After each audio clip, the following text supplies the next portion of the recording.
Assalamualaikum warahmatullahi wabarakatuh. Salam sejahtera buat kita semua. Om Swastiastu. Bagaimana kabar bosku? Dari Sabang sampai Merauke, semoga dalam keadaan sehat selalu, dilancarkan rezekinya dan dipermudahkan segala urusannya oleh Tuhan yang Maha Esa. Amin.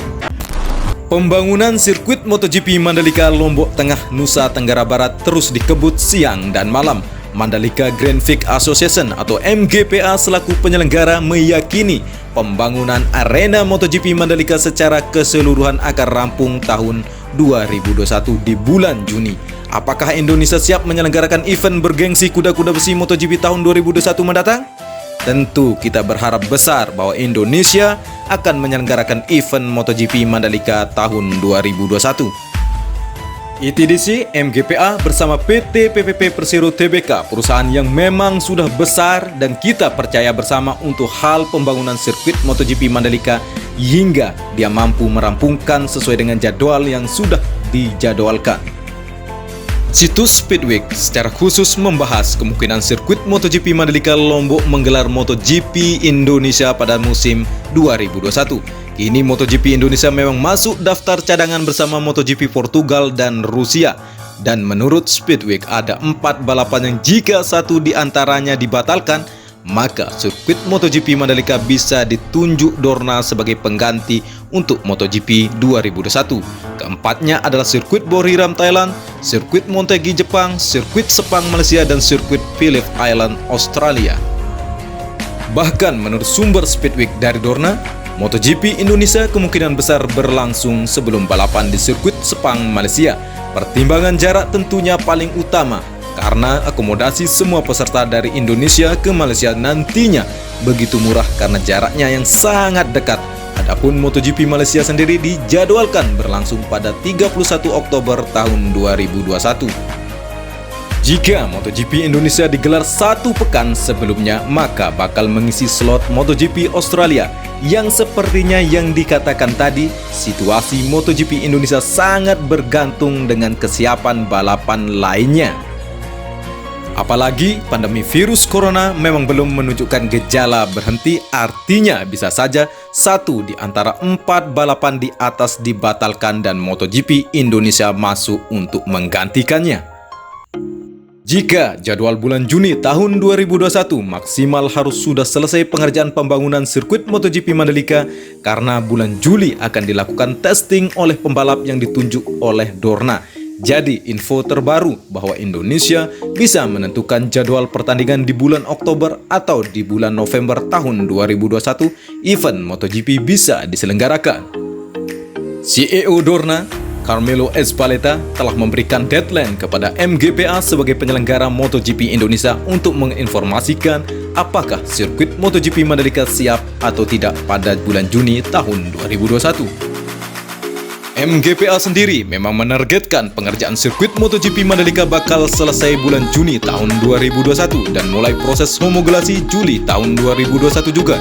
Jika timeline ini tepat, maka MotoGP Indonesia dalam status siap untuk masuk kalender MotoGP tahun 2021 jika memang ada balapan yang dibatalkan.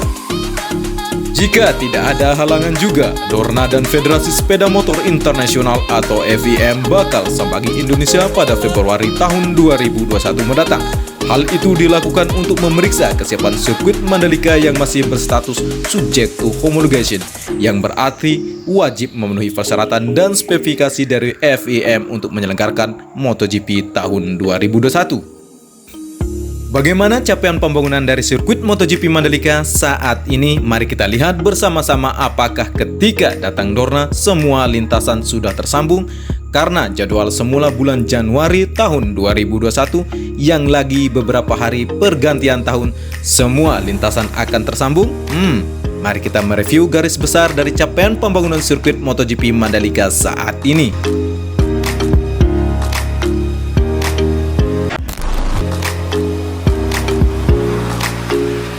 Dan kita akan mulai dari trek lurus biar tidak bingung bosku. Di trek lurus, pengerjaan keseluruhan trek sudah selesai pengerasan dan pemerataan subbase atau LPA. Pemasangan drainase horoton tipe Faservic Super 100 sudah hampir rampung pengerjaannya.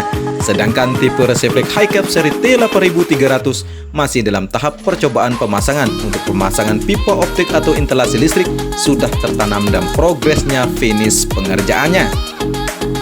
Masih di trek lurus, keberadaan tunnel 1 atau terowongan 1 masih dalam tahap pengerjaan, di mana kita lihat bahwa lagi pemasangan rangka besi menjadi pondasi penyambung badan dari terowongan. Dan di sisi sayap kanan atau pintu keluar terowongan ini lagi dipasang gisting untuk selanjutnya akan dilakukan pengecoran.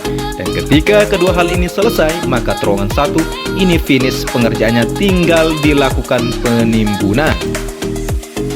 Masih di trek lurus juga, dekat dengan tikungan ke-1, bahwa pemasangan drainase induk sudah selesai dan dilanjutkan pembuatan drainase di samping kiri dari service road. Dan aktivitas pekerja terlihat lagi melakukan penggalian drainase. Kita menuju tikungan ke-1, bahwa di trek ke-1 ini aktivitas lagi dipasangkan drainase horoton tipe Faservic Super 100 dan drainase beton yang akan tersambung ke drainase induk dekat tikungan kedua. Capaian dari trek 1 ini cukup bagus bosku, di mana service road kiri dan kanan sudah dilakukan trial pengaspalan. Area gravel bednya juga sudah dihamparkan material kerikil halus. Di area main tracknya sudah dilapisi subbase atau LPA. Menuju tikungan kedua, 3, dan keempat masih dalam proses pengerasan subbase atau LPA. Tikungan kedua dan ketiga sudah tampak treknya. Di bagian kanan dari service road sudah dilakukan pelapisan agregat tanah tahap awal atau pembentukan service road atau area gravelnya. Di tikungan keempat masih terputus bentuk dari treknya sebab masih dikerjakan drainase induk yang berfungsi menampung debit air yang ada di bukit. Sistem drainase ini dalam tahap pengecoran dinding. Kita lihat aktivitas proyek sedang melakukan pengecoran di drainase ini. Di bagian timur dekat bawah bukit sudah rampung pengecoran sampai ke atap dari drainase induk tersebut. Untuk trek keempat, di bagian kiri dari service road sedang dilakukan persiapan trial pengaspalan. Di area gravel bed sudah diberi material kerikil halus. Di bagian kanan dari service road sudah dilakukan trial pengaspalan juga. Dan bagian main tracknya sudah dilakukan pengerasan subbase atau LPA. Untuk tikungan kelima masih kondisinya seperti review sebelumnya bosku, namun dekat dengan tikungan keenam aktivitas proyek sedang dikerjakan, di mana dilakukan penyambungan di service road sebelah kiri sedang dilakukan persiapan trial pengaspalan. Sebagian besar capaian dari tikungan kelima, 6, dan 7 seperti review sebelumnya. Dekat tikungan ke-7 drainase induk sudah dilakukan penimbunan, walaupun di sebelah baratnya belum dilakukan penimbunan juga, sehingga trek ke-6 dengan tikungan ke-7 masih terputus bentuknya. Dan kita menuju tunnel 2 atau terowongan 2, keberadaannya di antara tikungan ke-7 dengan ke-8, di mana aktivitas proyek berjalan di sini. Di mana penyambungan badan terowongan dengan sayap kanan atau pintu keluar dari terowongan ini sedang dilakukan pembetonan dasar dan selanjutnya akan dirakit material besi jadi rangkanya. Walaupun di sisi timur atau sayap kiri atau pintu masuk belum dikerjakan di terowongan ini. Menuju tikungan ke-8, dari treknya sudah dikerjakan pengerasan agregat tanah tahap ketiga. Namun kali ini sudah dihamparkan subbase atau LPA di bagian main treknya. Untuk tikungan ke-9 masih belum dikerjakan bosku. Di trek ke-9 tidak ada aktivitas proyek, kondisinya sama dengan review sebelumnya, namun dekat tikungan ke-10 bahwa lagi dilakukan pengecoran drainase di bagian sisi bawah bukit atau tepatnya di sebelah kanan dari service roadnya. Baru diletakkan beton drainase yang sudah siap ditempatkan, dan kita lihat tumpukan beton dari drainase ini begitu banyak bosku. Drainase ini akan dibuat sepanjang bukit di tikungan ini. Untuk trek ke-10 sampai dengan tikungan ke-11 kondisinya sama persis dengan review sebelumnya, di mana titik pengerjaan pada pengerasan agregat tanah di bagian service road bagian kiri dekat Laguna. Dari tikungan ke-11 sampai tikungan ke-12 masih terputus bentuk dari treknya dengan belum ditimbunnya drainase induk yang sudah rampung pengerjaannya. Dari trek ke-12 menuju tikungan ke-13, kondisinya juga sama bosku. Seperti review sebelumnya, bahwa trek ke-11 menuju tikungan ke-13 masih terputus oleh keberadaan drainase induk yang belum dilakukan penimbunan. Sedangkan trek ke-13 menuju tikungan ke-14 bahwa kondisinya tidak ada perubahan yang signifikan. Masih pengerasan di sisi kiri dari service road dan di bagian main tracknya sudah dilapisi subbase atau LPA. Kita menuju trek ke-14 yang menuju tikungan ke-15, kondisinya sama pula, masih terputus oleh keberadaan drainase induk yang belum dilakukan konstruksi pembangunan. Masih berupa kolam renang bosku. Walaupun di bagian kiri dari service road dari trek 14 ini sebagian sudah dilakukan pelapisan LPA. Dan di trek ke-15 menuju tikungan ke-15 bahwa main tracknya sudah dilakukan subbase atau LPA.